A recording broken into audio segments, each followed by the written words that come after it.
not putting my, well, I'm not even wearing shoes at the moment, but I'm not putting shoes on the counter because it's disrespectful. Yeah. Yeah, So, I'm disappointed in your disrespect. I'm going to sit here all prim and proper. No, just relax. No, Just I can't relax. Everybody's picking on me. Oh gosh, you're so uptight. You're so uptight. You could cross your leg. You don't even wear shoes half the time. Nope. I'm not joking. Well, you can't offend somebody if you don't have shoes on, right? I don't know. I think feet are offensive. I mean, personally, feet are offensive to me. It's just kind of gross. I'm not a feet fan myself, so we'll just keep our distance over here. Welcome to Friday's video. FinTips here. How you doing? I'm good. I wasn't asking. Oh. I was talking to you guys out there. Hope everybody's doing good today. We're going to talk about IRA versus Roth IRA. How in the world do you choose? And,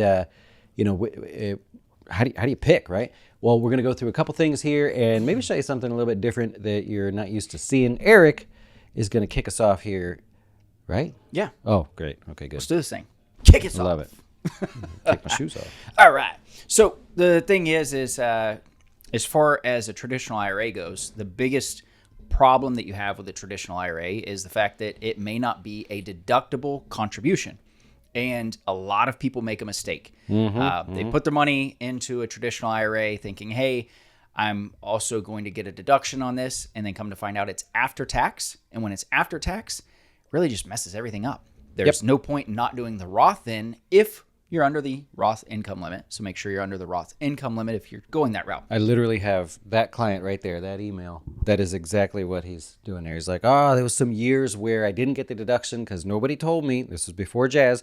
Nobody told me that I don't get a deduction on it, and I lost tracks. Now I have some pre-tax, some post-tax in an IRA, and we're trying to straighten that out. And he's like, wait a minute, this tax form shows a whole different thing.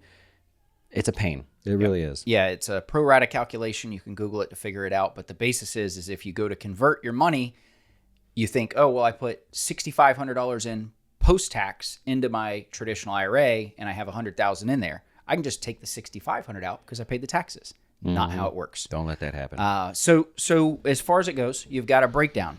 What allows you to make a traditional IRA contribution that is deductible? Well, if you are married filing jointly, then it all comes down to if you are covered under an employer plan or your spouse is. If you are covered under an employer plan, married filing jointly, if you make $116,000 or less, then you can do it. You're good to go. Now, if you make $116,000 up to $136,000, you can do it, but there is a lesser amount that you can do that is deductible. So it gets a little confusing there. I like to tell people just, hey, if it's under 116, let it ride. If not, don't do it. Then if you are married filing jointly and you don't have an employer plan, but your spouse does, it ups the game a bit. Your income can go all the way up to $218. As long as it's under $218,000, you can do the full amount. But if it is between $218 and $228, you can do a lesser amount, but anything from $228 and above, again, completely excluded. Don't even think about it because it's going to create a mess. Then on the other side of that is filing single. So if you're a single filer and you have an employer plan in place, if you don't have an employer plan, you're good. You're good to go. But if you have an employer plan in place, then under $73,000, it's tax deductible. If you make more than $73,000 up to $83,000, then you can do the partial, and then 83 and above, don't do it. That's wow, Eric, you are incredible.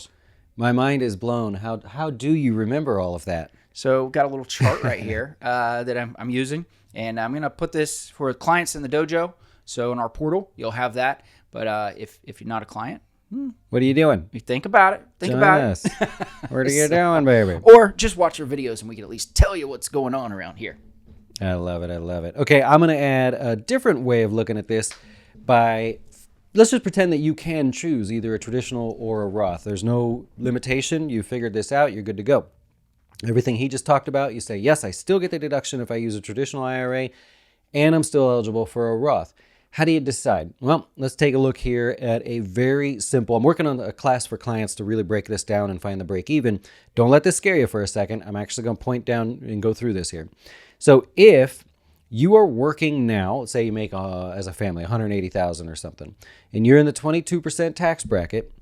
But in retirement, you're going to make, let's say, 80,000, or you only need 80,000 to live. That means at the moment you're in the 12% bracket. I get it that changes to 15, but at the moment, let's focus on this. So your disadvantage by contributing to a Roth now, when you will be in a lower tax advantage later, you will have 11.4% less take home, like monthly withdrawals, than you would have if you went the other way around. So that makes it clear. You go, oh, I'm in the 22% bracket. Take a guess. What do you think you're going to need in retirement, or if you know, and you look at that. Now, naturally, if you make 180 now and you say, we're going to live on 150 in retirement, you're in the same marginal bracket, right? So I can't guess your deductions and all that. So we're using marginal for the moment. And you go, oh, so there's no advantage. I can contribute to either one, right? But for the most part, people say, I'm a higher earner while I'm working, and later in life, I'm making more and more money. So you're somewhere in here. But so many people say, I'm making more now, and I would still like to contribute to a Roth. When I withdraw it, I'm not going to be in that high of a tax bracket anyways. So this is just a really simple breakdown. Well, I think it's simple. Breakdown of where your crossover is between contributing while you're working to a Roth or a traditional IRA. That's a cool chart. It's a different thing. I'm trying to put it on a graph, and I can't quite get it to look right. Now, I know we talked about this a bit before, and so what about the idea? Some people, the idea is, I guess, eventually, if they're not spending a lot of money in retirement years, let's say they're 75, they have to start taking RMDs, but they don't need to. So is that a different situation than this was? This is kind of one look at it, or what are your thoughts there? So what I've been working on in 2023 is just trying to get clients to ask that second level question. Mm-hmm. And so we did the planner. So on our website, all of our clients have this planner. It's not the end all be all planner. It's just enough to get them to ask questions, and then we can go more detailed. Yep. So now what I've done is I've moved on to this question and said, Roth or traditional, which one should I do? And I'm using this as an example just to get people to go, well, wait a minute. For me, I'm different because I will inherit an IRA, or I will have a business that I'm selling. That's great. That just gets us asking questions. But from a very, very basic standpoint, if you go, I'm in the 24% bracket, I make good money, I'm going to be in the 22% bracket when I retire, probably. So there's a slight disadvantage, minus 2.6% in my total take home. Dustin, let's take that further. Right? Tell me about my life specifically, or you'll tell me about yours. So that's really what I'm trying to do there is conquer each thing and make it to where the client sees the basics, but then goes, what else you got? Let's go the next level deeper, and that's what we've got. Yeah, that's a good conversation starter. Yeah, that's probably a short way to say it. Conversation starter. All that to say, that's a good conversation starter.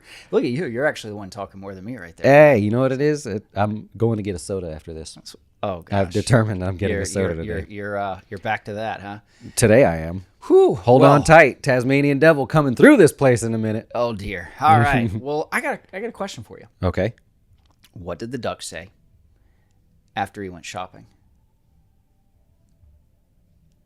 I don't know. Put it on my bill! Oh, no. That's right. We did ask for that. Oh, gosh. This is what we get now. Here you go. This is what our lives have come to, man. Oh, my God. Well, that was actually a good one. I'll give you that. That was a good one. I figured I wanted to come up with something that's a little dough related. Yeah. Okay. I like it. Oh, we'll see what we have next week, I guess. Let's end it there. God's sakes. Thanks for watching. See ya. Go. Adios. All right. We're done.